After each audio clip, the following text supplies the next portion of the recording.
Yo, what's good? It's your friendly neighborhood JaxBlade, and you're watching the Weird Flex. But okay podcast! Welcome to the Comedy, Weebs, Workouts and Advice podcast where we answer your questions. If you would like to submit a question, you can email us at weirdflexbutokaypodcast@gmail.com.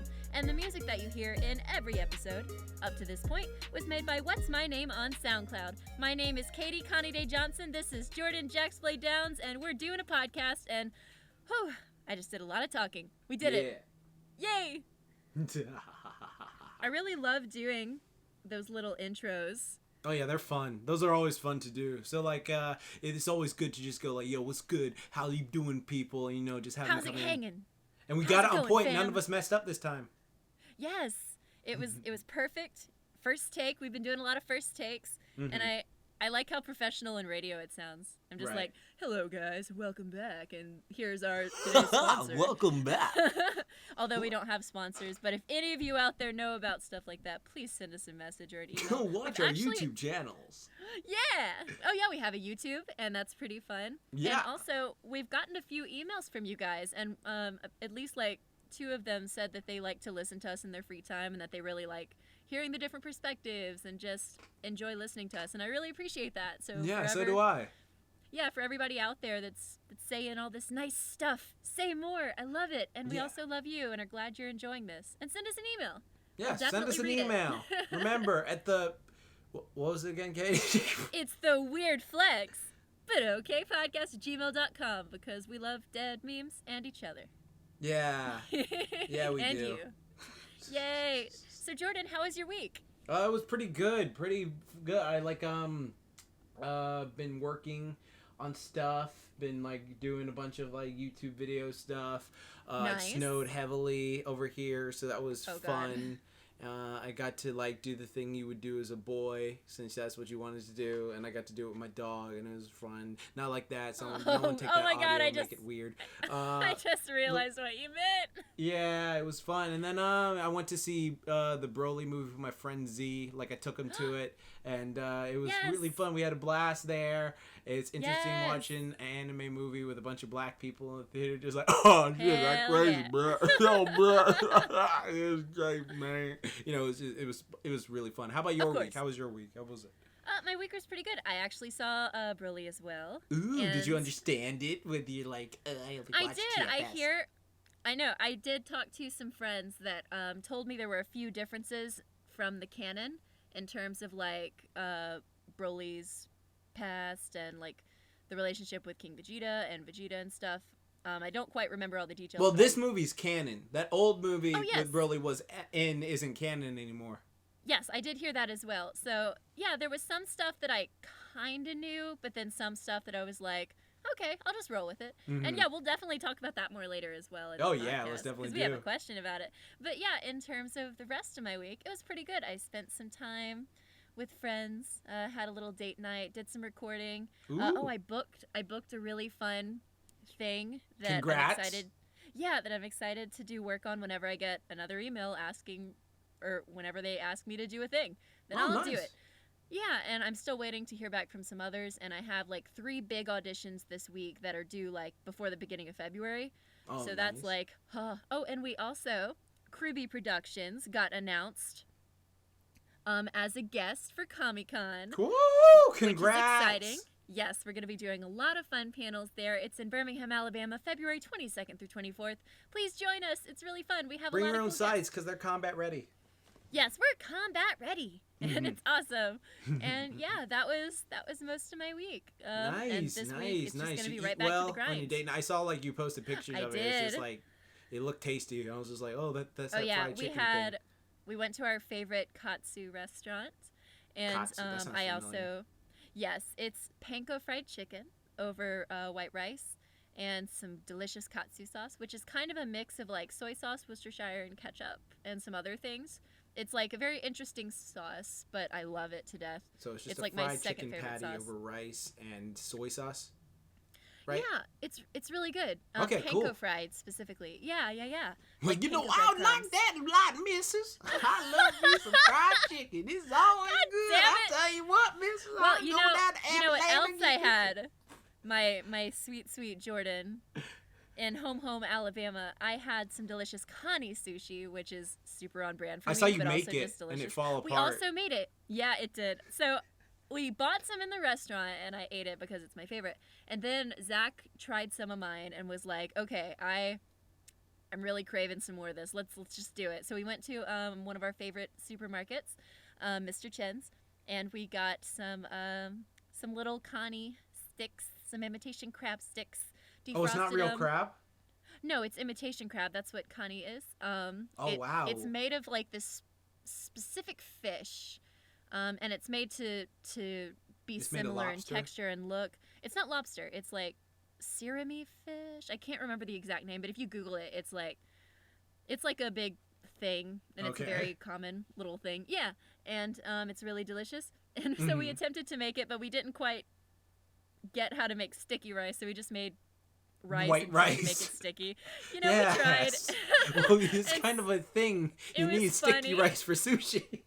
You know, listen, we were doing our best, and it was delicious. And our friend was like, oh my gosh, thank you for this free food that you're giving me, because we had a bunch. So we were like, everybody, let's eat our homemade sushi, even though we didn't have any seaweed. All you had to do was just take the rice and like cut up the Kani and then put it in a bowl, and there you go, you got Kani and rice. Yeah, we could have had like poke bowls, which I think those are called, but we really wanted to try to poke bowls to make it like Pokemon.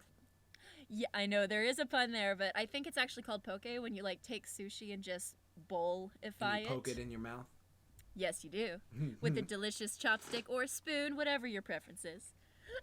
And yeah, it was really tasty, and even though it fell apart, we had fun doing it, so that's what matters. Nice. Yeah, so that was pretty much my week. Awesome. And I'm excited to get back to work. Congrats this week. on all the stuff. Keep at it. Yay.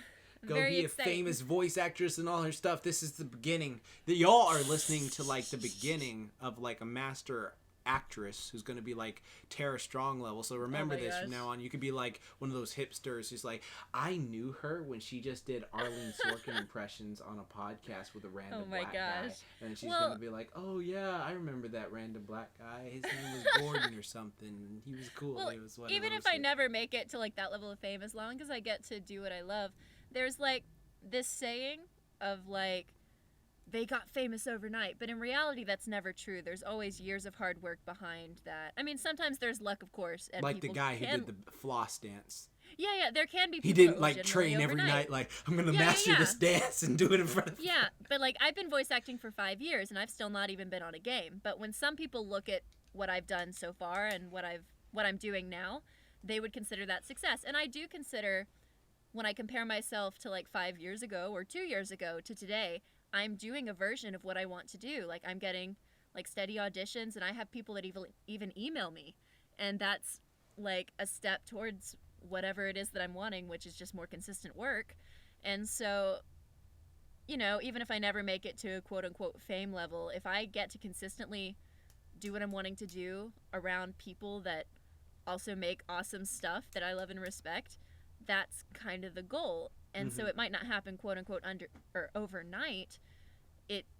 It's taken a lot of work, and even right now after 5 years I'm not where I want to be. Sometimes you never truly are.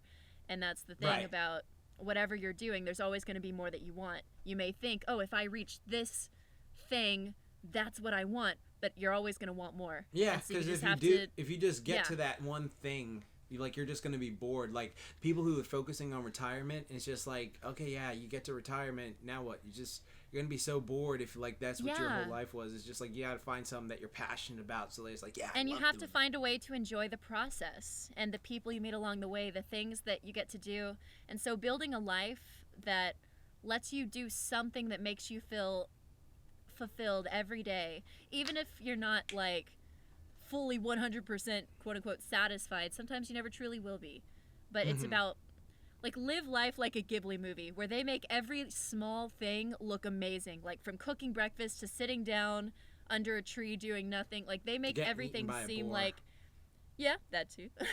But in terms of like how Ghibli can, in certain movies that are just everyday life things, like this is just one example, but there's so many shows. Like the pineapple one. This pineapple's gross. I wouldn't know. I can't eat it. I don't know what that one is. But I guess what I was trying to say with that comparison is like, even the small things in life, just try to find what makes you happy and the people that make you feel good. And if you can live every day near that or building with that, every day won't be like this crazy big thing, but it'll be something that means something to you and is powerful in its own way. Like Blink 182. Yeah. All the small things. I love that song. Words. Yeah, but that's my motivational talk for the day. Because, yeah, it's like it's all about those tiny steps, and you get a little bit better and better every day. You're slowly kind of molding your life, and there's still going to be parts in your life that aren't perfect or that may not be going the way you want them to, or you might not even be doing the work that you want to do all the time. But as long as you make time to do that stuff that you like to do and be with those people that you want to be with, that's what living is all about. Right. And if you focus on that, eventually you might get to a place where it takes up a higher and higher percentage of your life. And if you can get to that point, that's all you could ask for, really. And that's what I want. You want to get to the point that when you like pass on, you're just gonna be like, you know what? I had an awesome life. I'm ready to go. Yeah, because like when this is like an entire topic on its own.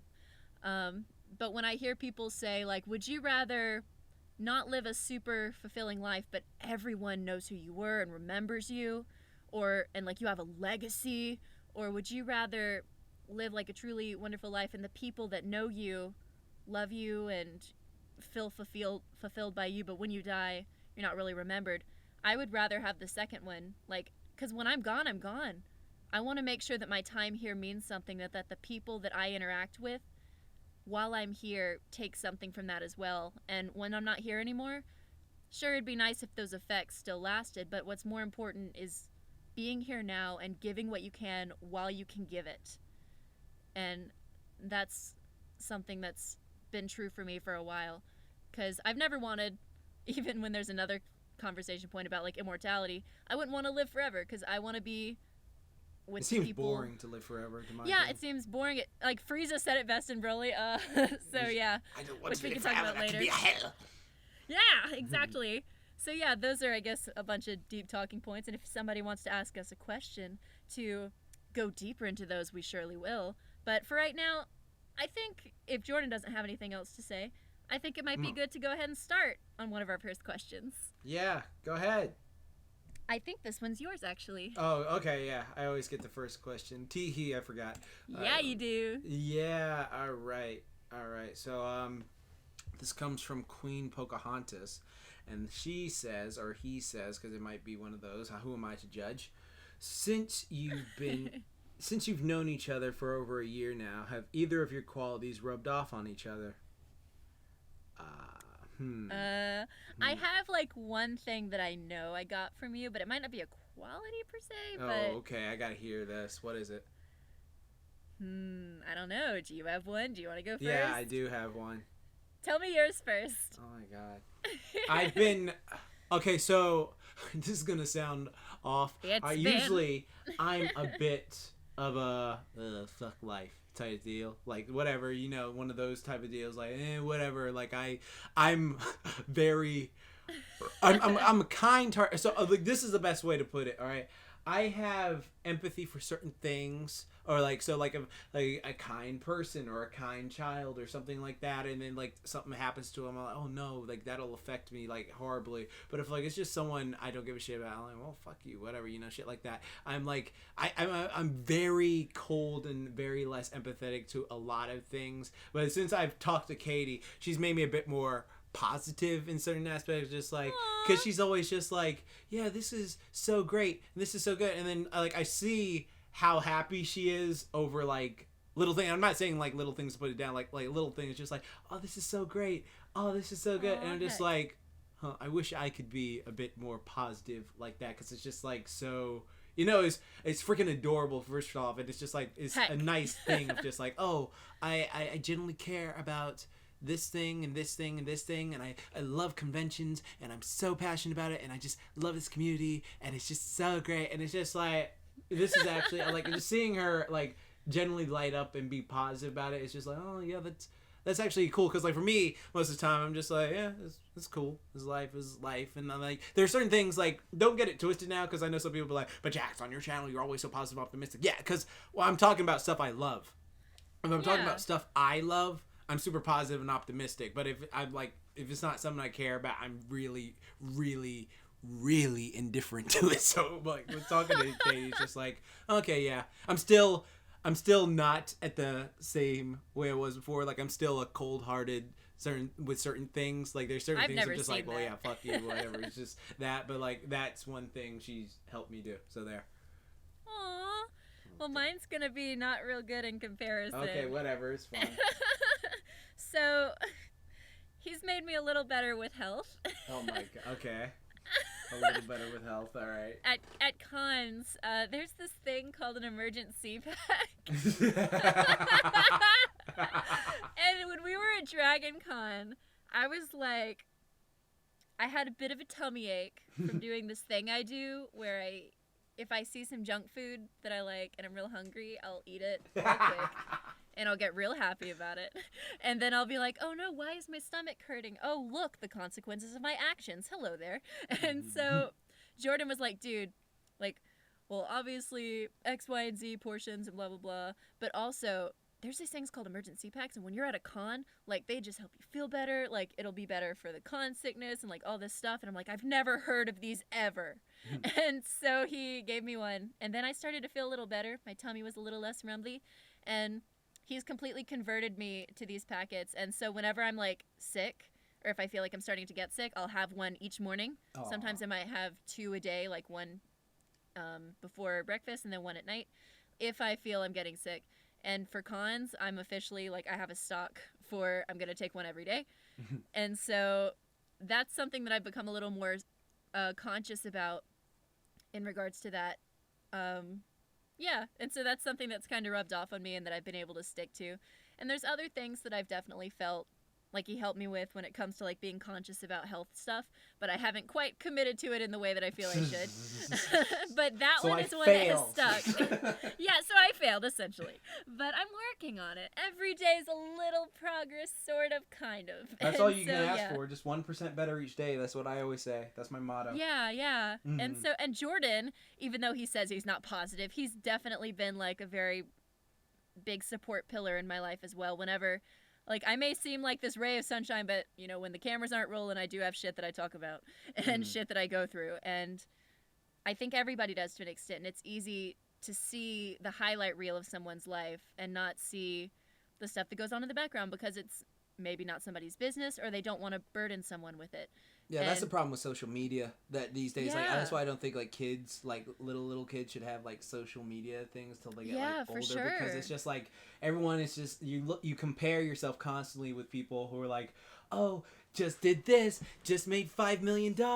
Oh my God, my abs look so great. Oh God, I just like went on vacation and my booty looks fantastic. And it's just like, oh my God, I'm so depressed and lonely. It's just like people will always give you a highlight reel. Like it's one of those things. Like and then another thing about that is if you go online, like one of my closest friends, he brought this up the other day. For instance, if people who will sometimes vent online about their like personal issues, right? So it's like, oh, ABC, this happened to me, blah blah blah, and stuff like that. And it's just like, okay, you post it online. I respect the fact you posted it online, and it's a bit, and you know, it's sad, and I'm glad you felt the need to share that. And it's good that people know that, oh, you're not this ray of sunshine all the time. But then it gets to a point where if you every post is just like, oh, this is bad, this is going like this is like literally every single one of them, that can be a negative thing because first off, it's sort of, even if you're not intending it to be, is coming off like, I want attention. Also, you have to think of it like this. The internet is not your friend. Like, for most people need to understand, like, there is some people out there who love you and will cherish you and like, oh, I support you no matter what. But the internet is one of the fakest friends you will ever have. Like, it's one of those things that these people will turn on you on a dime. You should confide in people who love you and are your friends and they're there for you. Like, don't tell the internet random people and stuff like that. Yeah, that's and why I think that it's just about not living in those extremes as well. Because one thing I will say, and this might be like a weird, controversial thing to say,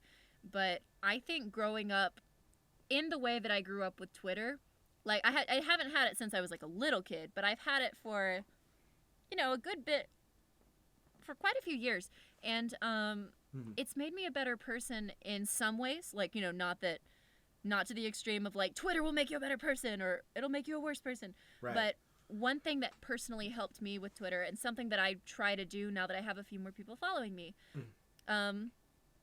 is when I would see those posts about like, hey, you're okay, or you're valid, or like your feelings matter, or like these stories that people would share about some negative experiences, but they would try to share it in a very empathetic or logical way instead of just a general type of situation.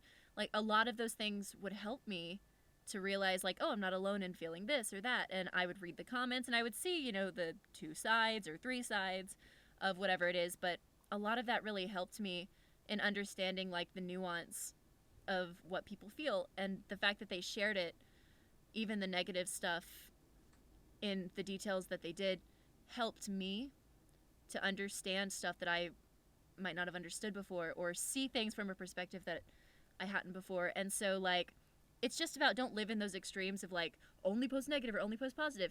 It's okay to do a little bit of both, but just the detail in which you do it, you just have to be cautious. And so, like, for example, recently I did put out a tweet about like, hey, I'm going through something, I'm just going to be vague, but I want you to know that if you feel like you shouldn't, or if you feel afraid to talk about something to someone that you love or is a personal friend of yours, but you are afraid of how they'll react or whatever, just know your feelings are valid.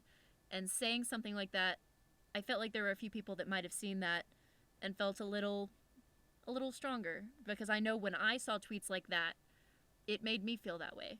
And so, not saying I'm some perfect saint that's changing all of the lives, but it is something that when you see that positivity enough, it does do something to you. Just like if you say negative stuff all the time, that also gets to your head.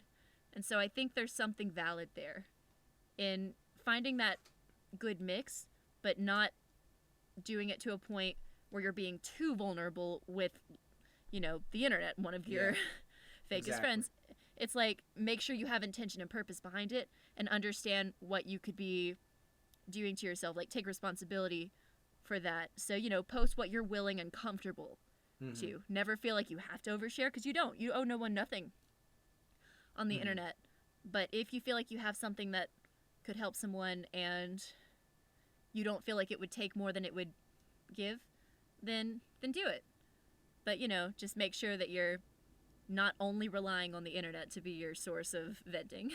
Right, exactly. Because, like, to me, like, there are sometimes I see people who vent, and I'm just like, oh, I'm here for you, buddy, or something like that, or I'm here for you, like, girl, you need some, like, friendship and stuff like that. But then, like, I see him, like, post, like, something, they post a problem they have with something that, like, it was a solution, and then, like, I notice that it's mostly from, like, it's coming off as attention, because, like, they're like complaining about something that was, like, brought up before, that was like, oh, well, here's the remedy for that so you can rectify the situation. And now it's just like, all right, they have that personal problem, and now it's just like, oh, I got all these messages before, I'm gonna keep doing it and doing it and doing it. And those certain things, it's just like, all right, I didn't follow for a sad diary, man, and like, I really think you should go talk to a professional or your friends, because I remember something my old coach used to say, and someone like I used to admire said, like, all right, it's okay, like, because there's this whole thing of like, oh, masculinity is turned into this whole other thing, and it's like, it's not, like,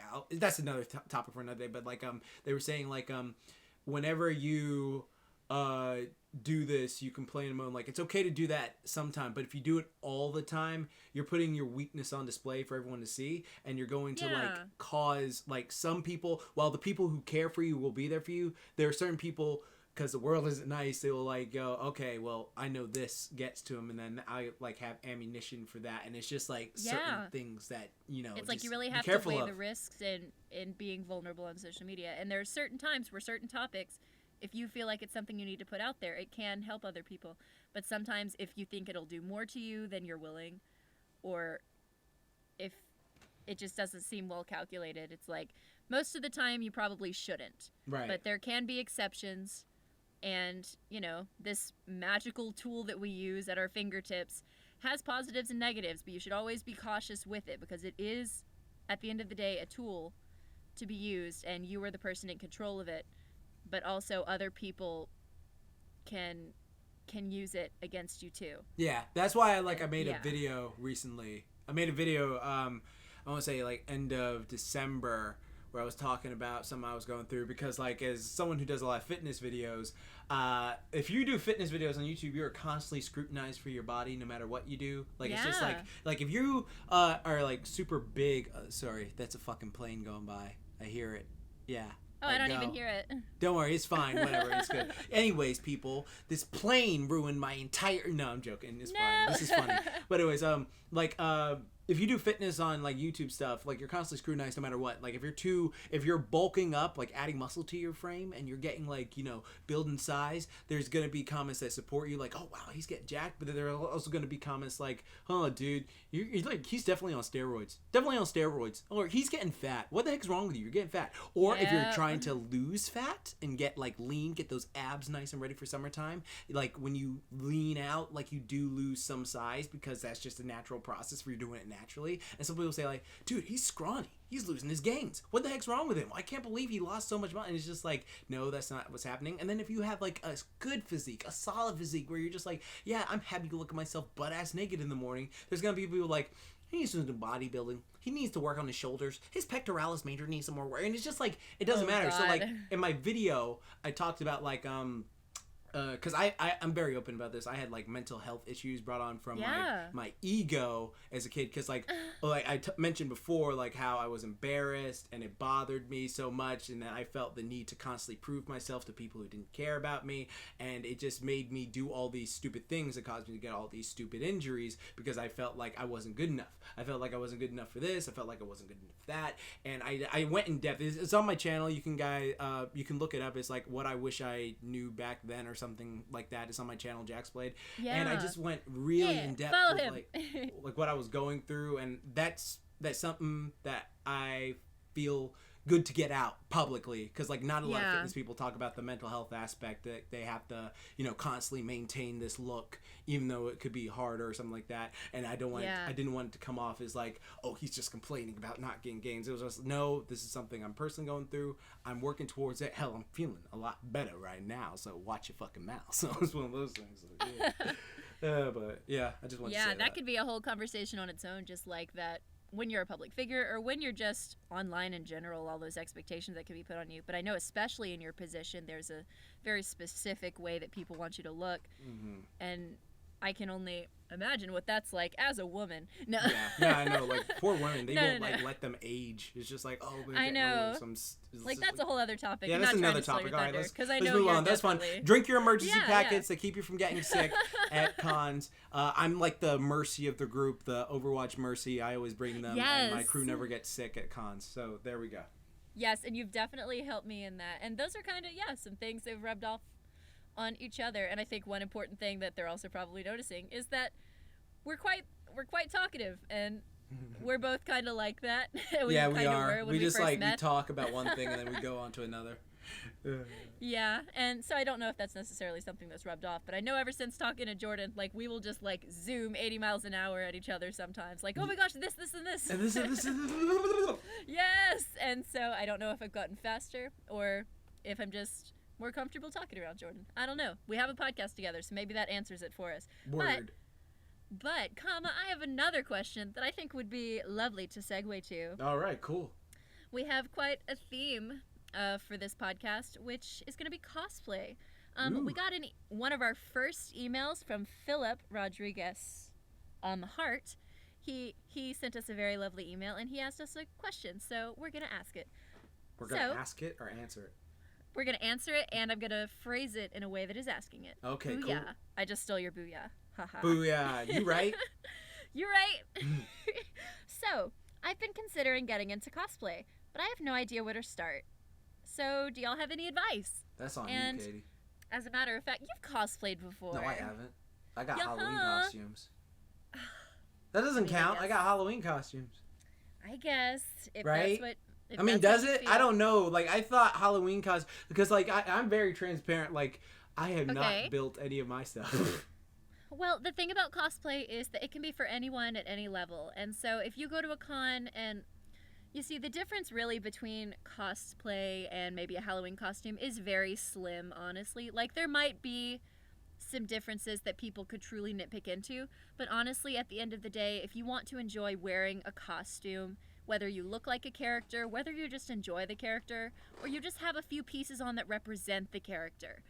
So for example, people will like make a modern version of like a Snow White costume, or like a Cinderella, like they'll dress as the princesses but in normal clothes, so it's sort of like an OC, like an original type of character and costume.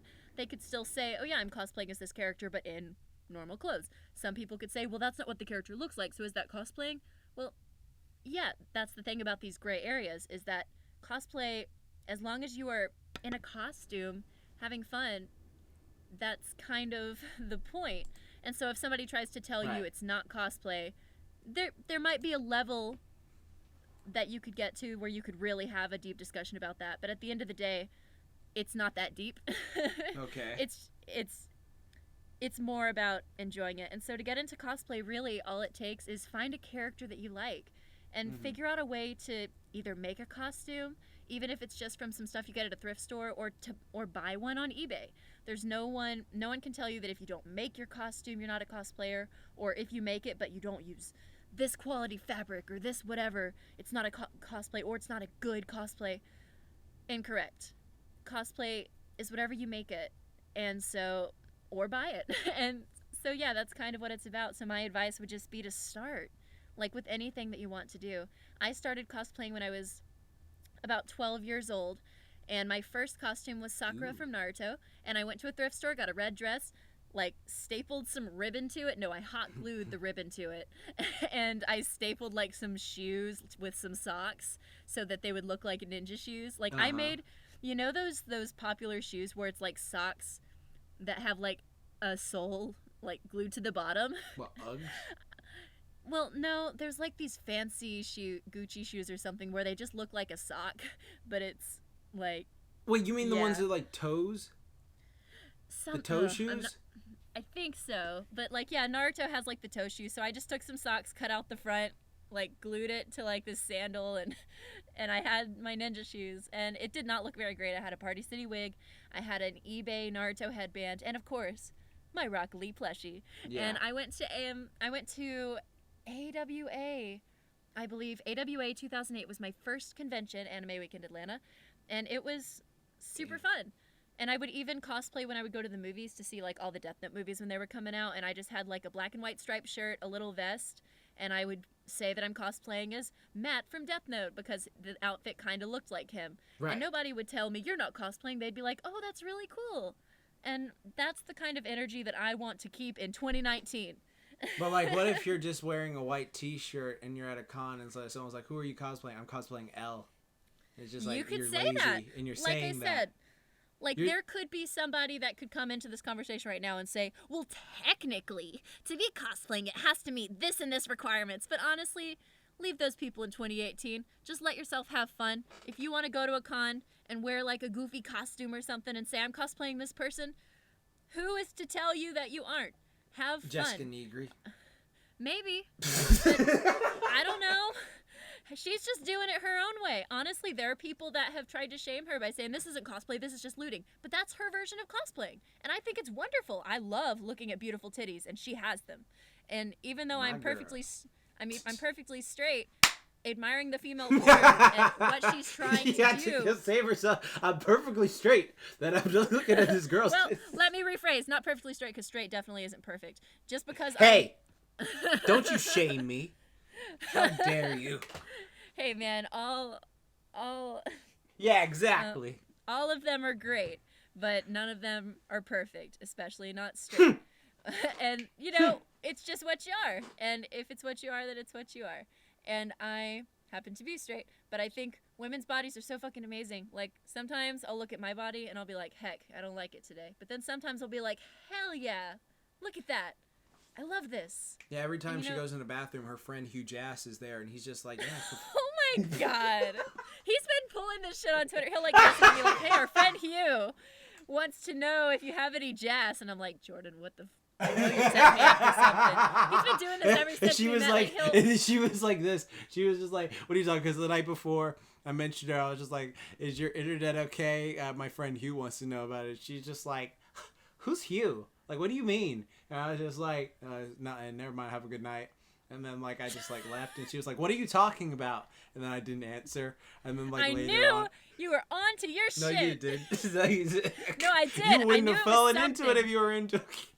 No, I asked you several times, like, this is a joke. What are you setting up? What are you trying to do? Then she was like, I was like, yo, we need to get some jazz for the freaking podcast. And I said, and then she was like, what are you talking about? What, Hugh Jazz? No, that's not how the conversation went. The conversation, I will pull it up on goddamn Twitter. That's not how it went. I was like, I know you're onto some shit. What is your shit, Jordan? And you were like, I don't know what you're talking about. And I was like, come on, spill the shit. What is the joke you're trying to pull? And you were like, no, I'm not going to tell you. It's not a joke. And I was like, fine, I'll bite. Who is Hugh and what is Jess? And then he was like, whatever his punchline was. And I was like, damn it, you wore me down. My way was funnier. Okay. Your way was funnier, but my way was real. No. Yes. A gentleman allows a lady to maintain her fiction. Oh my God. I will strangle your legs. Because that's the most that I could probably reach, because you're a lot stronger than me. No, yeah, I would let you. I'd just be like, I'm sorry, but it was worth it. I just like let you choke me. It's worth it. Worth. Oh God. But yeah, that's my advice for getting into cosplay. And Jordan has cosplayed, or worn some costumes in a few of his videos too. How did you feel when you wear those costumes? I just for fun. I just like like to get really in depth with my Tough Like the Tunes, and now that I'm able to make that dough, I felt like pretty good, and I was like, you know what, I want to do it and just like get the character in there, and just have fun with it, and it's fun to do. Like I don't wear wigs. Like I remember the very first time like I did it. I think it was this is before I didn't used to do this. I think it was Korra, and Korra one. Yeah. That one was like I did a workout, but I didn't buy the costume because I was broke, and so like I just what I did was I took my old basketball sleeves because Korra has those sleeves, and then like I got like a sports shirt because Korra has like a muscle shirt, and then like she has that thing around her waist, and I just tied a hoodie around my waist.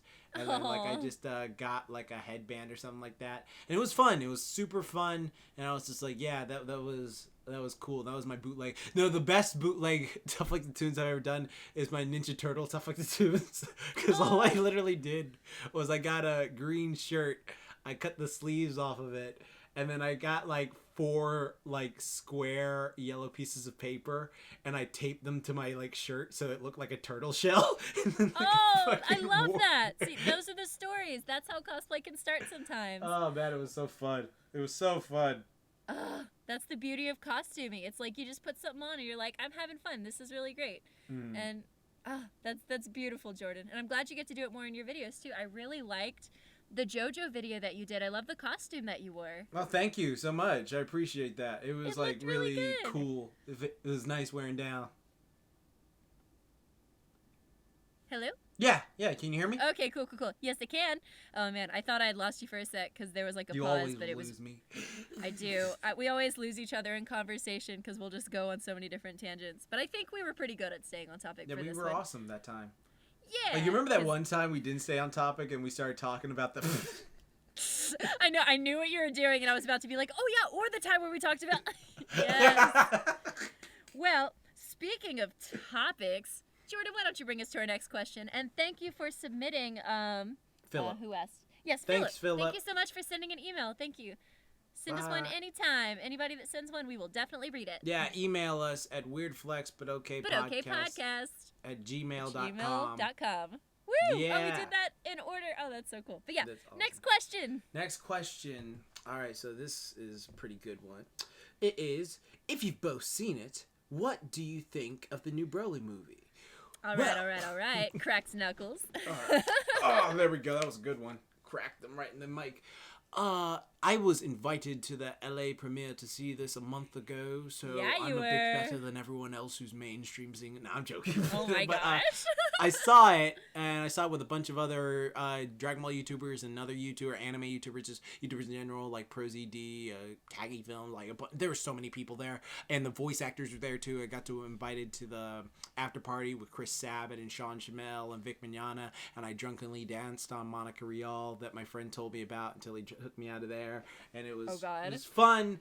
And yeah, I love this movie because like for me, I've had this massive bias for the original Broly film because the original Broly film in the Dragon Ball community is looked upon, down upon, like, that's a horrible movie. But to me, I love the dub version of it, and it's so funny. I love the Broly's quotes. Like, I just love the way, where do you think you're going, Dad? That's for my friends listening. I love the way he acts in the movie. I love that he's just this big WWE wrestler and just fighting. And, I was like, how are they gonna do a new Broly movie right? Because this new old Broly is like this evil bastard. He's always clotheslining people. He's destroying planets. He's killing people left and right. And it's just like, what are they gonna do? And in this new movie, they made him so likable. He was so adorable. Just like, oh, thank you.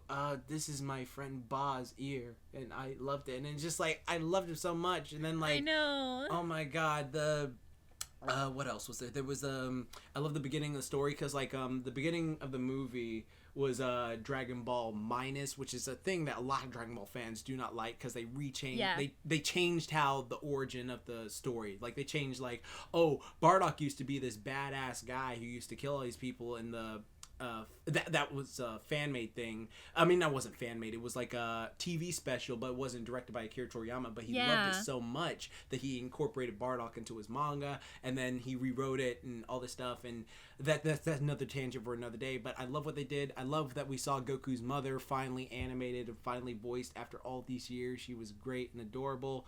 And one thing I absolutely gotta say, I love the fight scenes, the fight choreography in this movie. Yeah. Was beautiful. Animation wise, I was freaking out. I remember when I was watching it the first time, I kept grabbing my friend like, yeah! It was just like, it was so cool because like, for years, I always wanted Dragon Ball fights to look like, like One Punch Man came out, and then Naruto, and Naruto, One Punch Man, and My Hero Academia, they all have these amazing fight scenes, and it's just like, because they were influenced by Dragon Ball. They would not exist without Dragon Ball. And so it was just like one of those things where you watch these series that were influenced, and then Dragon Ball Super comes back, and it's sort of like mediocre in comparison, and it's just like, oh, it's like an old athlete seeing the kids he inspired, and he's like, oh, well, let me show you how it's done, and it's just like, sit down, Grandpa, let us take it from here. This was the movie that was just like, all right, kids, let Daddy show you how it's done, and they just like went nuts, and I loved it. And I love Chile, Broly's Green Bay, who he destroyed. Oh, yeah. I enjoyed the movie, and I think I have a bit of a different perspective as someone that didn't grow up watching Dragon Ball or Dragon Ball Z. I'm so curious about your thoughts. Yeah. I'd never seen any of the actual movies. Everything that I know about Dragon Ball, aside from maybe one episode that I watched a long time ago and then didn't really watch anymore, I learned from Team 4-Star. I watched all of the abridged series, every abridged movie, so I know the canon based on what they say. Yeah, see, that's actually good though, because Team 4-Star, unlike other bridge series, like, like, even though One Piece is great, it's not really like the best way to watch One Piece or something like that. So I was able to keep up to an extent, and one thing that I loved about the Dragon Ball that I watched growing up, because of course it was a bridge, was the comedy. And one thing that I can definitely say I loved about this movie was the comedy. And I was very surprised with the amount that it had in it. But then I talked to friends that I have that love Dragon Ball and Dragon Ball Z, and they would say, well, the creator Akira Toriyama originally made like Dragon Ball, I believe, as a gag manga. Yeah, a gag manga. And so of course they're gonna have this slapstick comedy, and I was like, I love that. And so there were little moments in the movie, I guess I don't want to spoil the bits, but Frieza's whole reason for wanting the Dragon Balls in this movie was very funny instead of like something serious. I'm not going to say why because I don't want to spoil it. Okay, yeah, fine. I mean, like, hopefully it should be in theaters now, but like, it's one of those things like, definitely we'll say it. Yeah, and that was really funny. And then of course, like, there was a scene with Bulma that kind of paralleled that. And then, like, there was a word that that Goku didn't understand that Frieza said, and then he kept saying it later. Yeah, okay, I guess we'll spoil that. Yeah, I mean, like, it's not really a bad thing. Well, yeah, it's not, I guess, a super spoiler, but for me, it just took me so off guard, and it made it that much more enjoyable, and I laughed twice as hard, because those scenes are what I live for. Like, I love comedy. And when I talked to other people that watched the other Dragon Ball movies, apparently they were more comedy than fighting, and I was like, oh, I might like those, because I will say, since I didn't grow up with, like, Dragon Ball in the nostalgic way that you might have, the fights didn't mean as much to me as like the stories and the comedy did. And so the fights for me felt like they were way too long. I was like, go back to the comedy, which sometimes they would, because Frieza does something in the middle of the fight to provoke Broly, and it's like, what the. That made me sad. I know, it made me really sad, but I was also like, but that's it. They used it as comedy relief, and I was like, what the fuck? This is crazy. I love this. This is terrifying. And that's one thing I really appreciated about it, is that they kept doing stuff like that. Like when Goku and Vegeta had to go off to do something, it was like, well, that's in the trailer. You can say. Oh, that's in the trailer. Okay, I just don't want to spoil. Yeah, they go off to fuse. I guess if it's in the trailer, that's okay. Yeah. And just them doing the dance and like Vegeta's reaction and like all of this stuff. It was so lovely and refreshing, the comedy and the way that they would put it in. And so for me, having never really experienced a lot of Dragon Ball media except through the abridged series, only through a comedy lens, I really appreciated that that's actually what this series kind of has. And I really loved Broly and Chile. Yeah. And I liked OTP. I liked the way, I liked how they displayed Broly as like this person that's been taken advantage of, and like there's a lot of negative things in his life, and then Chile's like, fuck that shit, I'm gonna help you. And I won't say how she helps him, but like there's lots of moments where dick. Yeah, probably. Well, you think that, like I know a lot of people are mixed on like the Paragus thing, because like for me, like that was in the trailer too. I can see why people feel that way too, but I have to look at it from a perspective of like, okay, this guy, he went to go because this is in the trailer too, so it's not spoiling. He went to go save his son, and his son, like, the people turned on him, the Saiyan race turned on him. It's just like, well, what the hell? How did they do that to me? And then, like, he is just super protective of his son on this planet, and his son has this, like, mental disability where he just turns into this rage monster, and it's just like, oh, fuck, I can't control him. Like, that's how he lost his eye. Like, that if it's going by, like, because in the original movie, since this, you know, this is old school, like, Broly would just, like, snap and go on these tirades where he would blow up planets, and Paragus would try to stop him, and one time he did it, and he like elbowed him in the eye and took his eye out. And so, like, for me, what I was seeing when he was doing all the stuff, and it was like, okay, when we put that shock collar on, I was just like, yeah, I mean, it's not the best and it's not ideal, but it's just like, your son's a rage monster. You got to control him somehow. Like, that's what I was like seeing as. Yeah, it was like, and so there were a lot of ways that the father was showed where it's like parts of it, it's like you get it, but they made him extra asshole so that you couldn't. Like, I think they tried to make him more antagonistic than. Well, he was antagonistic because he felt like he'd been wrong and wanted like revenge on the person who like. Oh, for sure. Yeah, and then like the whole thing with like I can't, because to me on this I'm like mixed, but like I'm not on the side of like oh, he didn't care about his son. I know he loved his son. He wouldn't go that far if he didn't love his son, if he didn't care for his son and stuff like that. And then like he just let his hatred fester over all these years of like, and then it kind of can. There's a line where it turns into abuse. Now, whether or not, you know, finding that line isn't easy, and I think that they had to ask a lot of those questions through the different characters experiencing how Broly was managing it. Yeah, there are a lot of perspectives that could be taken from that. And like, while I do think he loved his son, I definitely can see Chile's side, and so I don't think it's this very necessarily black and white situation, because when you have someone that's going on killing rampages, I mean, yeah, there's a lot of perspectives that can be taken there. But I like how Chile handled it, even though it might not be the quote unquote most efficient way to do something or whatever. Oh, yeah, it is. It's always the most efficient way for a man. Damn it. But yeah, in the end, I think it worked out in a good way, and that's all you can really hope for. And I really appreciated that. Yeah, I thought it was a really good movie and a good experience, and I'm glad that I watched it. And I loved the comedy that Frieza particularly added. Mm-hmm. Yeah, like the other characters, of course, but like Frieza really stole the show with some of the lines he says and some of the things he does. I loved how like that one scene happened, like that one scene was like, here you go, and then it was just like, I'm not gonna spoil it, but it was like, here you go, like that cracked me up again. When it's like, have fun, Frieza. Yeah, and it's just like, what? Yes, that's the one I'm talking about too. Yeah, oh my gosh, that's what he gets. Like, I was just cheering on that scene. That was. Oh god, but that was a great movie. Chile is such a bae, or Shirai. She is so good. I love her.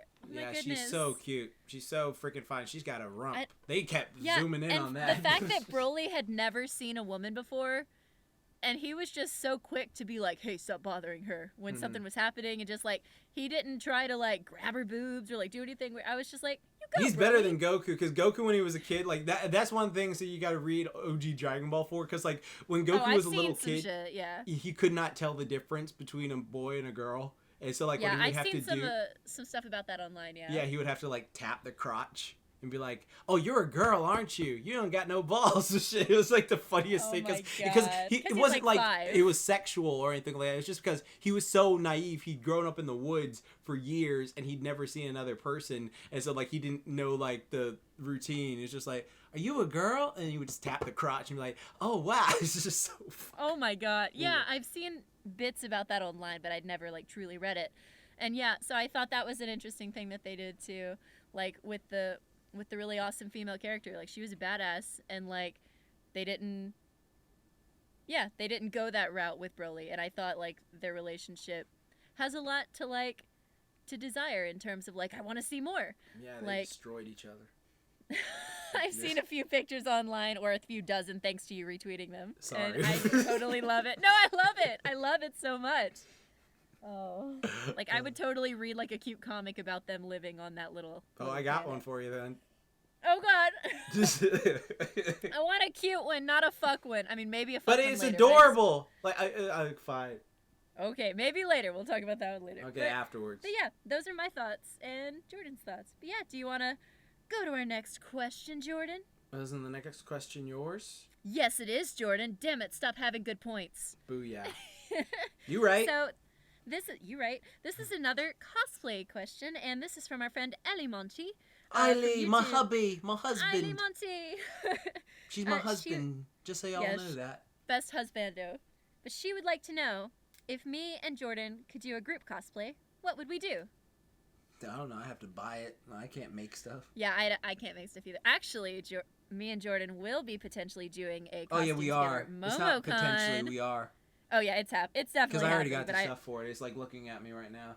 Yes, I still have to get like one thing for it, but yes, it's happening. So, but we don't want to spoil it. So yeah, don't spoil it. Let's say you'll see on our and make sure to follow us on at JaxBlade Fitness on Twitter and KaniDay Yes, follow us official on Twitter, Instagram. Yes. So when we have pictures, we will show them to you.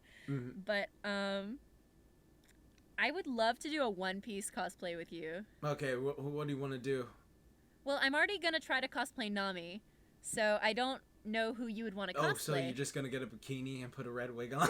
No, I'm doing her first version. Oh, okay. When they first meet her, I like short hair Nami, and I haven't gotten to the time skip yet in the manga. You baka. So. Oh, what? Oh, yeah, I keep forgetting, but yeah, it's one of those things. I don't know. Like maybe when you get to it, you might be like, you know what? I like this. I don't know. So. Yeah, or like a Naruto cosplay or something. Like either from Naruto I could be Killer or Bee. like. Oh my gosh. I gotta be someone black. I could be Tsunade. Yeah, we could be Hokage. We could be Hokages together. Hokage. I could be the Raikage. Yes. Yeah, the Raikage. Yeah, that'd be cool. Isn't he voiced by Bo Billingsley? By Bo Billingsley? Who is that? Isn't that the guy who was from Cowboy Bebop? Yes, he plays Spike Spiegel, and I know that he. No, that's not Spike. Spike's Stephen Blum. No, blah blah blah blah blah. He plays heck, what's his name? The guy with the metal arm. Yes. What's his name? Shit. We're like making so many people mad right now. They're yelling at the screen. It's this. Oh my gosh. It's what's that character's name? He loves that character. Not Ace. It's like, hold on, I'm gonna Google it. No, don't do it. I have to know. Don't. You gotta find it for yourself. Come on, think. I know who it is. I'm doing it. I just want to know if you know who it is. It's Jet. Fucking, you looked it up, didn't you? It's Jet Black. Yeah. Emphasis on the black. Oh my gosh. But yeah, that's who he voices, which I thought was cool. And yeah, I think that could be fun. Like something from Naruto, or you're all the way caught up on One Piece, right? Yeah. Okay, yeah. Yes. So yeah, I think those would be fun. Who's so a black guy in One Piece? Oh yeah, I can be that one. Oh yeah, okay. I don't know if I've. I'm reading the manga. I could be that guy who fought Zoro with the like swords in his hands. That could be anyone. There's been a lot of those. No, you remember the one he fought during the when Luffy before Luffy fought Crocodile, Mr. One. Yes. I could be that guy. Okay. And or it could be Zoro, but I'm that's not true. white, That's true. so I can't do that. Apparently. You can do whatever you want, Jordan. You could be Nami. We could both be Nami. I can't. She's too good for me. Yeah, you right. Yeah. Booyah. You could be Robin and I'll be Nami. I wish I had the pecs for that. No. I just met Frankie. You should be Frankie. Okay, you met Frankie? Nice. I've met Frankie and I love him and he kind of reminds me of you in some ways. Because he's a pervert?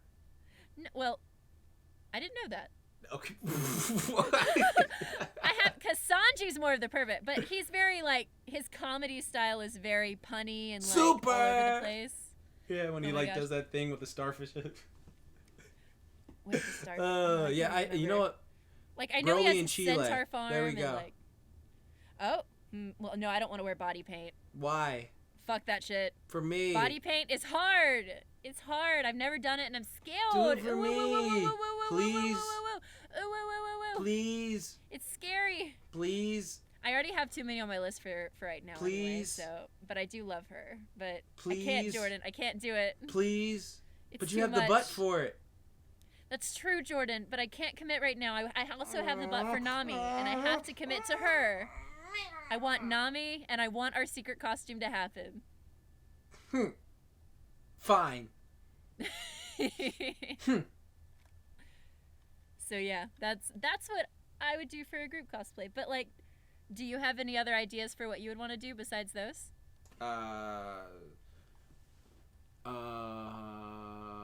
Jax and Sonya Blade.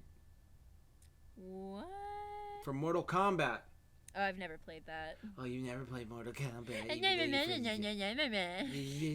That's what you sound like. Yeah, you sound like it. Rey and Finn. Okay. From Star Wars. Yeah, that'd be good. Although I'm still for, I would want you to be Frankie and I'd be Nami. That'd be so fun. I'll think of something. That would be so funny. I'd think of something that because all I would like have to really do is just jacked. wear underwear and an open shirt. Yeah, he's like super jacked. Like, yeah. And you could do a cool pompadour wig thing. Yeah, right. Oh wait, you don't do wigs actually, because his hair is like the funniest part of him. Oh yeah, it's okay, yeah. He has huge hair, so maybe not Frankie if you don't want to wear a wig. I like wearing wigs if they're done right. Yeah, that's true.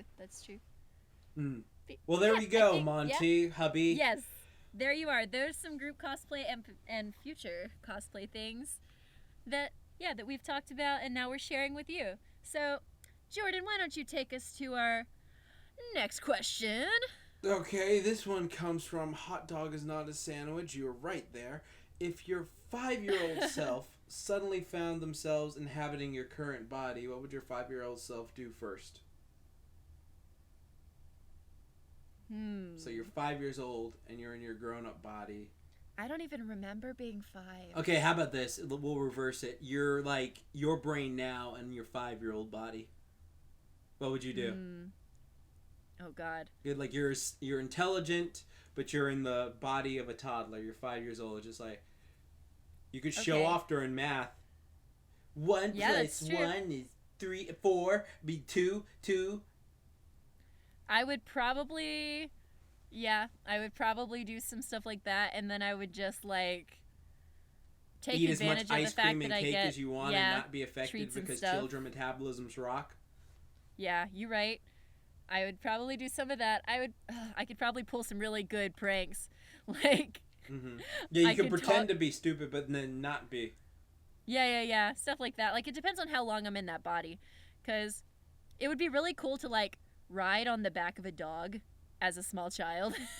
It depends what right dog now, you're riding.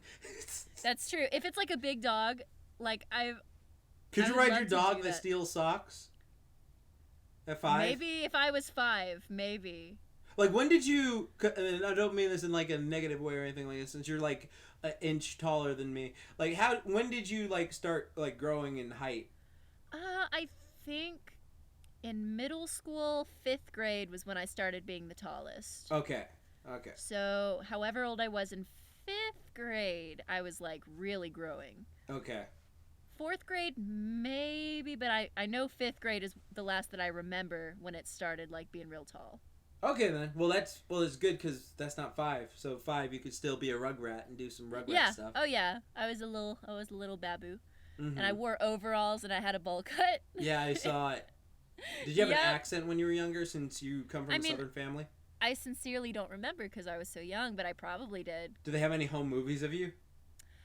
Ooh, probably. I know there's videos of me opening Christmas presents, so maybe, but I was usually pretty quiet, or I would just be like, "Wow, Mom, can I get some nice cooking?" Mama.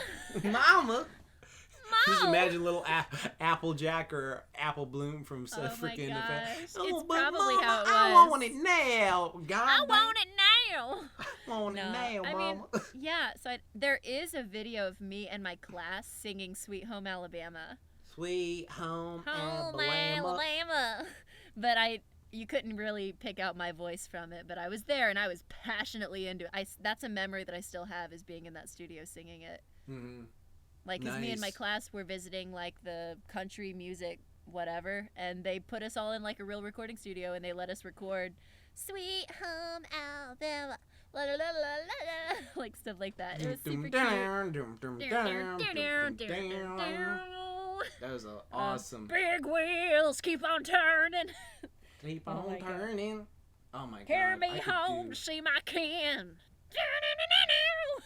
Oh my god. Now I'm just thinking, like, there's so much stuff I could redeem as a kid. Like, I remember this one time. This is so stupid. I remember I was, like, in kindergarten, and we had to write what would you do? That's what I'm talking about. Right now, what I'm saying is, I remember this one time when I was in kindergarten, and it was so stupid because I would just redeem when I was, like, just stupid stuff. Like, we had to write a sentence before we could go outside to, like, play at the playground or something like that. Yeah. And now this is gonna sound so stupid.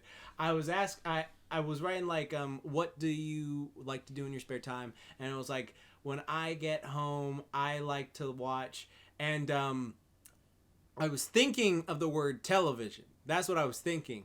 Yeah. But I was saying I don't know how to spell TV.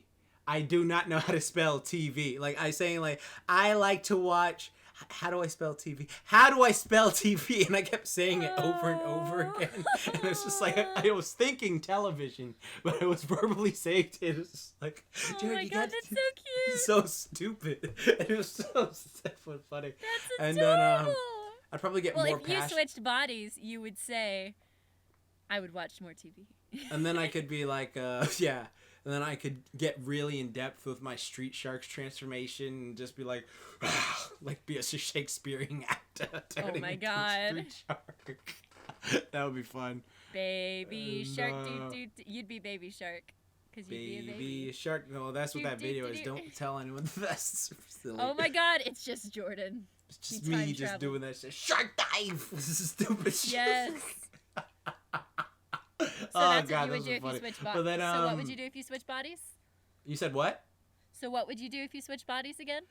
I'd eat a lot of food, watch a lot of 90s cartoons, and then impress my parents with, like, how intelligent I am, and then I'd say, like, be sure to, like, win the lottery with these numbers. Be sure to like, favorite, subscribe. Yeah, be sure to hit the lottery. You know, that'd be so weird going back in time and realizing there's no YouTube. Yeah. Or internet. Because I remember as a kid, when it comes out, you could tell your parents to invest in it. What was it? I could only use the internet for 30 minutes at a time, and when you used the internet, you couldn't use the phone. Yep. Crazy. It was Ain't that some shit? Yeah, that's some ridiculous stuff. Like, there's so much stuff, like, because now I think about it, like, if you go back, right, like, literally, your consciousness, you wake up, year 1990, whatever, and then you're just like, I'm in a younger body. This is cool. But, like, what would you do now that you realize, like, oh, I sort of used to spend my time watching this. Like, you can't watch Naruto. It doesn't exist yet. Yeah. Oh, shit. But Yeah, then what would when you it do comes then? out, if you had to live, like, from then, when it comes out, you can be the first one. Like, ooh, shit. Actually, no, when I was a little kid, it was out, but it wasn't dubbed yet. Well, as a 5-year-old? Yeah. Hold on, let me test. I was born in 1995. And it wasn't out when you were a kid then, because I was born in 1990. I would have been 5 in the year 2000, and I believe in 2003 is when it came to America to be dubbed. So it had already existed in, I believe, 97 at least. Oh yeah, it Japan. did come out in the 90s. No, it came out in the 2000s. In English, I believe. No, because like the manga was made in the late 90s, same with One Piece. But then the manga, like, hold on, I'm so sure about this. Yeah. Like it was created. It was based off a one-shot manga in 1995. Oh. Naruto the anime, 2002. I think is when it was made. First episode date is 2002. Okay, and that's and it was published 1997. So I would have been 7 when it came out in Japanese. So I wasn't even watching subs when I was that young anyway. So I wouldn't have been able to watch it until it came to America dubbed, which I think was 2003. But you could write it. What if you like came up with the idea? Like, all right, I have this idea for this series called My Hero Academia. I wouldn't have been able to draw it or. I mean, so what? You could just have the idea and tell someone. Or you could like say, "I'm gonna invest in this thing." What? Yeah, okay, here's some. Would do the investing. Like, what could you invest in at that young age that would benefit you and your family? Oh, definitely Apple. Definitely Apple and Amazon. Yeah, exactly. You go look at Amazon, where they used to just sell books online. It's like, why the fuck are they selling books online? Yeah, exactly. And then I guess library. YouTube. Oh yeah. Whenever that came out. Facebook. Yeah, for sure. Like, just put some stocks or some. Is that how that works? Like, how does that work where you get, like, money from it? I don't know all the specifics, but I was talking to my grandfather recently about it because he actually made a good bit of money through stocks and this other thing that I can't remember what it's called, but there's, like, 2 different things. One is where, like, you put some money in an account and it accumulates interest based on how well that thing is doing. And then the other version of it, which is the stocks, is, like, you invest a certain amount of money, so you own a certain percentage, and then at the beginning of each year, you get a percentage of the dividends that are made based on how much that you own. Mm-hmm. And my grandfather was sort of explaining it, but he would kind of trail off and not make it to where I could super understand sometimes. But I'm trying to learn more about it because he's done really well with it, and like that's how he's able to take us on trips every 2 years, him and my grandma, because he knows a lot about that. And okay, so like, yeah. Okay, so like, that's all right, so if I like put in $300 in investment or something or stock, and then that thing took off, that would be like a big sum of money for me every year. It depends on how you do it, because sometimes you have to have a certain percentage of the company, and the certain percentage of the company can be like, it can be like $10,000 to even have like 1% sometimes. So it's like, but there's this one thing called like, I can't remember what it's called, but it's like an account that you put money in and you can take it out anytime. But it's almost like having just a bank account that accrues interest based on how well the thing's going. And oh shit. I'll have to tell you about it once I talk to my grandfather about it again, and because I was thinking of trying it out. Yeah, that sounds cool. Like there's so many cool inventions coming out now. Like recently, yeah, it's great. Like I saw this. Yeah. What was it? You go ahead. No, sorry. Like I was gonna say I saw this thing on Facebook the other day.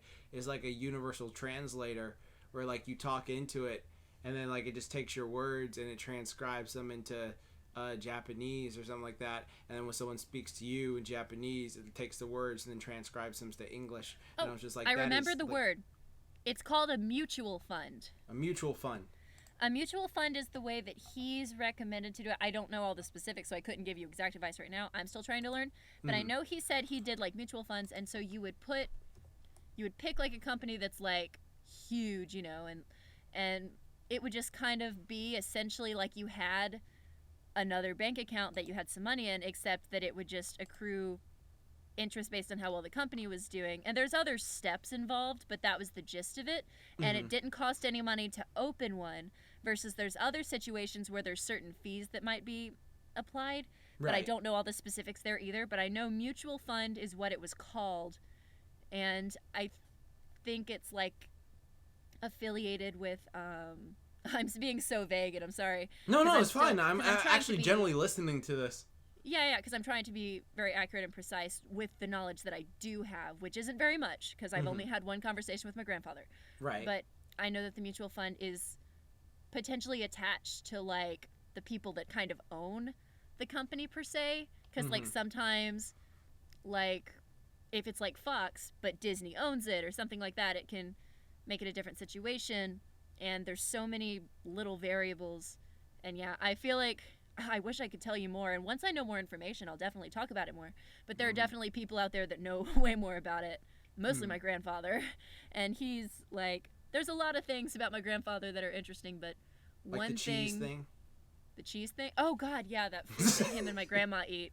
That's like peaches covered in mayonnaise and cheese and cherries. Oh, God, I don't want to know about that. That just makes me feel... It's so weird. Oh, but God. yeah, he knows a lot about stocks and mutual funds, and it's definitely something to look into, because if you make a good bit of money, like, he would show me, like, stats on, like, if you, like, 20 years ago would have invested in this company this amount of money in this way, this is how much money you would have now.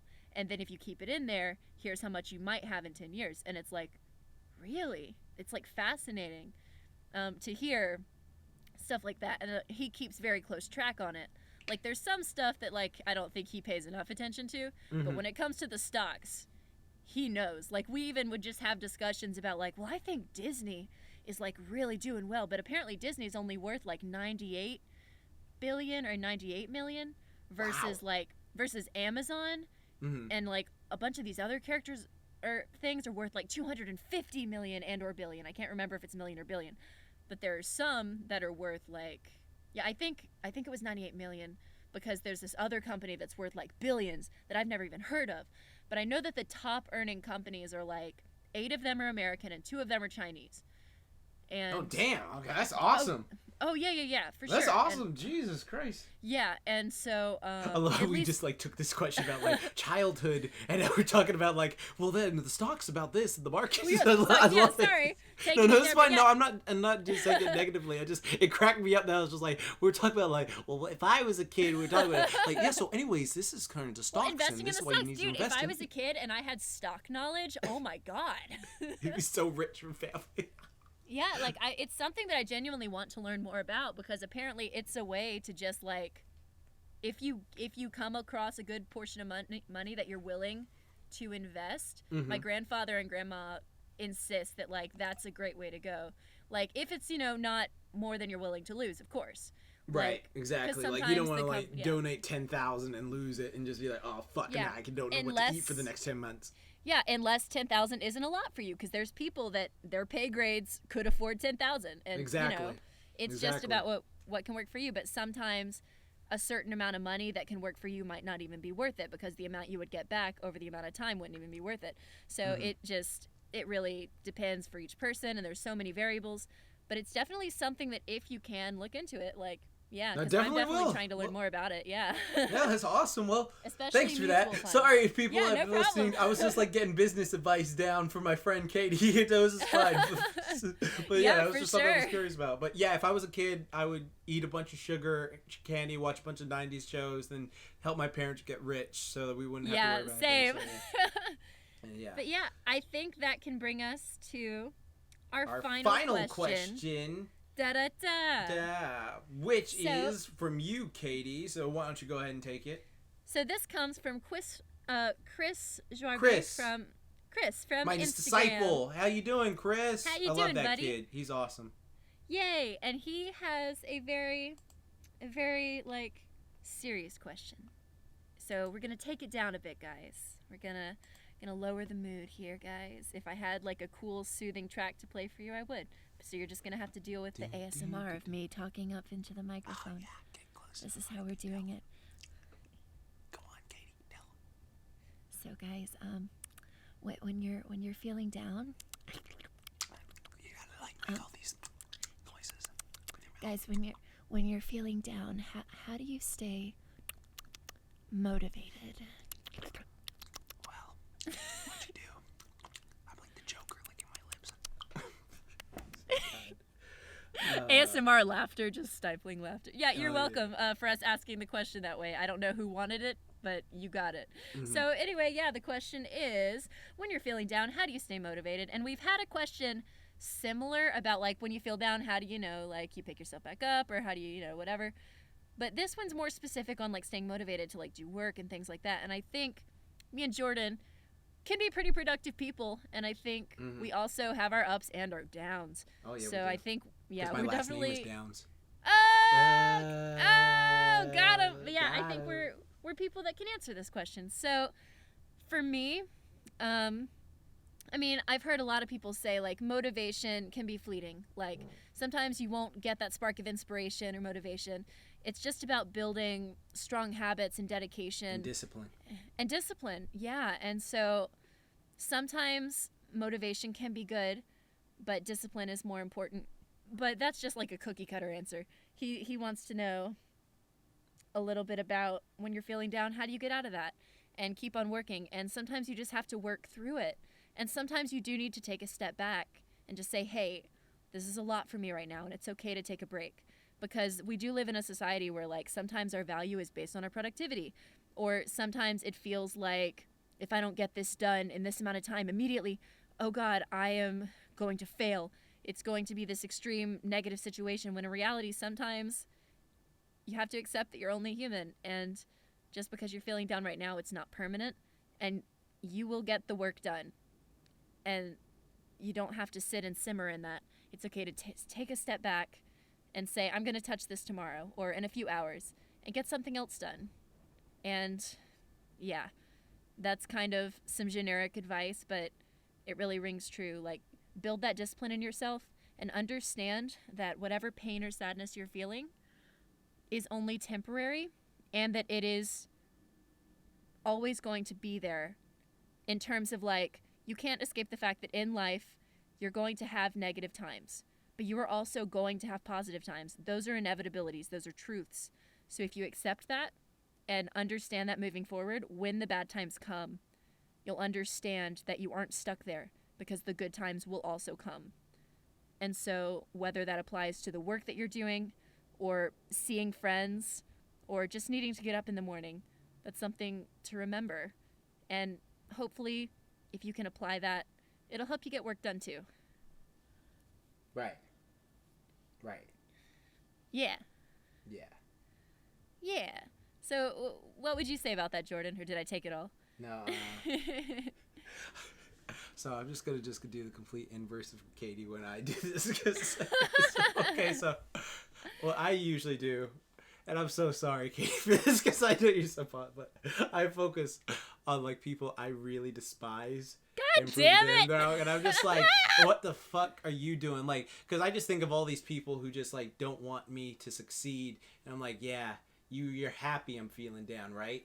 So I'm going to prove your ass wrong, and I'm going to surpass everything that you ever thought of, and I'm going to be better, and I'm going to be stronger, and I just go to sleep thinking about it, letting it fest. And it's just like, I'm so sorry, but it's one of those things. All right, so Chris, first off, don't go down this route. You're my disciple. I'm telling you this right now, but I'm saying it does help to see. This is another one of those things. Like, what works better? Like, to love. This is what exactly. Remember that thing that kid posted or whatever? It's like when Jordan and Katy do a thing, and this is Jordan when Katy does it. Friendship and flowers. Friendship and love. Shut up. This is what I know. It's the magic of friendship. Friendship and flowers and ponies and. So, but like so what I seriously do is like I focus when I'm feeling down. Sometimes I do like I take a knowledge to like say, all right, why am I feeling down? I'm feeling burnt out. Like sometimes you just, like Katy said, you need a day to yourself. It's just like, okay, yeah, that's fine. Like you mentally need to go off of it. But then I realize for myself, if I keep saying like, oh no, you need a day off, you need a day off, I'd start coddling myself in a sense, and I feel like I'm becoming okay with being I'm not saying this in a negative way, but like a mediocre thing where it's like I don't want to have a mediocre life or anything like that for myself personally. So I have to like get myself into like this mindset of like, no, I need to work. It's about finding that balance for sure. Mm-hmm. Yeah. So like what I do is I focus on that, but like again, I make sure like I have like 2 days a week that I'm not focused on work. I'm just relaxing, having fun. I don't take calls unless it's like from friends or something like that. Like I don't do business stuff. I just relax. Those are my decompression days. Decompression days are your savior for certain things because sometimes you don't feel motivated to do it. Like sometimes I have this thing where I talk about like, all right, every day isn't going to be perfect, so you should worry. Like there's a beautiful image that I'll probably link on Twitter sometime. Like I usually link it like once or twice a year of like don't let the bad days like kind of you always have your good days. And it's like this thing of like all these faces. They're yellow faces, which are good days, and there are black faces that are bad days. And sometimes you have a week full of black days, and then sometimes you have a week full of good days, and sometimes you have a mix and match. And then as long as you can try to have like a consistent flow of like good days, like it's okay to have a few bad days every now and then because it's like that's what life is. It's about balance. Like you can't have the good without the bad. Like if you like literally, I was talking to a friend about this the other day. If you just had everything good all the time, like you didn't have any struggle or anything to go through, then life would be pretty boring. It'd be like Saitama. Just like I'm kind of bored recently because like a great way to put it is like playing a video game. All right, so if you're playing a video game and it's too easy. At first it may be fun because it's like, oh, everything's going my way, it's too easy, but then you get bored of it because it's just like, oh, there's no challenge to do it. But if it's too hard, it's just like, well, what the heck, like I can't beat this game, and it just makes you stress out. It causes unnecessary stuff that you don't need to go through. But if it's the right balance, then it's fun to keep doing, and it's fun to keep challenging yourself, because like the thing is, if you don't like challenge yourself, then you become a bit like softer. Because I was talking to various friends about this, like if you just had a life where, you know, oh, I lift weights and I just automatically get buff and strong every day, be cool. But then like after a while, it's just like, yeah, I mean, I sort of like the feeling of like feeling my strength grow. I like the feeling of like pushing myself to go. And like if there was, and then I talked to people about this, we were talking about how like let's say hypothetically the world was like, you know, just utopia, everything was good, everything was just heavenly, there was no bad stuff to go on or anything like that. It'd be great for a while and great utopia, but then like if it's just all good with like none of the bad, then that's when some, you know, people get a bit too relaxed, and then if something negative does happen because they've just been so good so long, they don't know how to mentally handle it, and it just is like a whole different thing. So you got to be ready for it and just prep yourself up. So like what I always do is I'm focusing on like the quote I always remember is like men who sweat in time, or just like people who sweat in times of peace bleed less in times of war. And that just is a motivation to me of just like, like don't let yourself get too sloppy, don't let yourself get too relaxed, don't let yourself like, you know, do this. Like something, if life hits you, and that's a sad fact, life hits everyone, it just comes at you, it decks you in the face, you need to be able to go like stand up, wipe yourself off, kindly look at life in the face and say, you hit like a bitch, bro, and then you just fucking get in their face, stuff like that. But it's just it's something you just gotta prep yourself for. Like get knocked down 7, stand up 8, and then you keep working at it. You just find ways to better yourself and always constantly do that. So like I have various ways, just like I don't want you know, a sad thing is like I don't want this person who used to belittle me to be like above me still. So it's like a nice little motivator. And it's like, it's not like I'm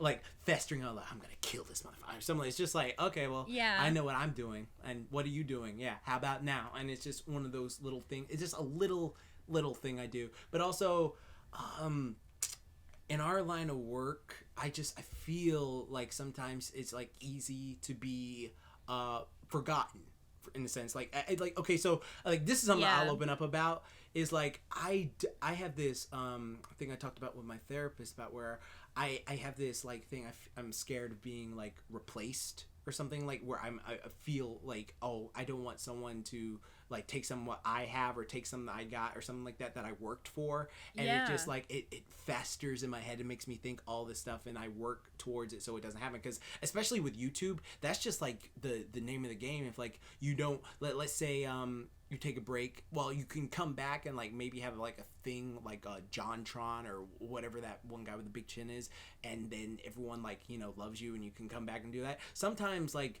the algorithm will keep you from doing that, and it will like say, oh well, you didn't upload for like 3 months, so we're not going to promote your stuff anymore, and then people will forget about you, and then all this stuff, and it's just like mental stress like that. So like what I focus on is I have friends who love me, like Katy, and like good people and all this stuff that I always like, you know, talk to, and then, you know, I just it helps me stay motivated, it helps me stay positive, it helps me just stay like in a positive thing. Like I think really just having a good net of people around you is like one of the best things you can do. Definitely. And I think that was all beautifully said, and there's like some pieces of that you said that I'm definitely going to take away. But I also have one more question I'd like to add with that question that I think also answers it. So Jordan, are you feeling down? Like you just can't do it today? Katy, I can see your frown. But it's all gonna be okay. But it's all gonna be okay. Believe in yourself. There's no giving up. The power's inside. Yeah, that's what's up. So that's my advice. And then you just run over whatever you hate with a car. Yeah, you Booyah. run over them. I think his dad's a cop. Run! It's an upbeat, inspirational song about life. I can do it all. There's no stopping me. I feel the power inside. This type of song will make you feel alive. I got go watch the Teen Titans Go to the movies. I don't know the lyrics, but I'm upbeat. The music's sounding upbeat. I'm feeling super upbeat. And this podcast is upbeat, but we're both upbeat. Yeah, whatever. Words. Watch that movie. That'll get you motivated. Cause God, I love that. Just listen to that song. Movie. Listen to the whole soundtrack. Mm-hmm. It'll be so awesome. It will be so cool. The Be Jax, the Blade, the muscles, the fade, the alien princess, and my alien shades. The star, the fire, the life, the wire, the alien princess, and my alien attire. The energy blast, the supersonic speed. We Is can he just down quote. With the prince? Oh, yes, yes, it did. We could just quote this all day, but for real, thank you so much for asking your question. And I think right there is actually a really good place to end it on that lovely positive note. And Jordan, can you tell them where they can find you? You can find me on Twitter at Jordan Jax. Oh no, that's different. That's Facebook. Jordan JaxBlade Downs on Facebook. JaxBlade Fitness on Twitter. JaxBlade Instagram. JaxBlade YouTube. JaxBlade Tumblr. JaxBlade Hentai Haven. JaxBlade this. JaxBlade everywhere. You can find me. Yeah, and do you have anything you want to plug right now? Yeah, you can follow, I'm actually, if you listen to this podcast, I also do another podcast. I do, this podcast called Toon Clash, where me, Saber Spark, Paleo Stano, Cosmodor, and our friend Pan Pizza all like discuss Cartoon Network shows, and we're going down a bracket of the top 10, the top Cartoon Network shows, and it's called Toon Clash. You can check it out on Cosmodor's channel. And then I also do a podcast with Paleo, Saber, and Hirasashi called the POS Podcast, and you can listen to that. We're going to do an episode tomorrow. It should be fun, or today, later, if you're listening to this on Monday. And I just have fun. You can go on my YouTube channel, JaxBlade. Got tons of books to help you out with, and tons of fun videos and tons of great stuff. So thank you for listening. I hope you enjoyed this podcast. And Katy, my friend, where can I find you? You can find me at KaniDay on KaniDay Cosplay on Facebook. You can also find me at KaniDay Official. That's KaniDay Official on Twitter and Instagram and Twitch and YouTube. Well, KaniDay just on YouTube, and I might be uploading some stuff there soon. Good. So you'll just have to see. And then you can find me with Ruby Productions, KRWBY Productions on YouTube, where we make Ruby a Bridge. You can find me on Dr. Crafty Show, where I play Pepper.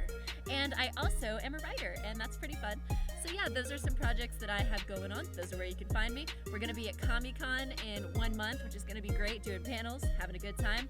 And yeah, I think that's about it. So thank you guys so much for listening. Please send us an email at weirdflexbutokaypodcast@gmail.com. Follow us on social media. We're doing lots of cool things. Jordan's guesting at MomoCon in and I gotta I just got this panel Con. form from Paleo, so I'm gonna fill it out. So hopefully if you go to MomoCon you can see us live. So don't cross your fingers, people. Cross your fingers. That would be so cool. But yeah, we will see. But yeah, thank you guys so much for listening, and I think that's gonna be a wrap. We will see you next week. Bye, Nee. Booyah. Ha! You right.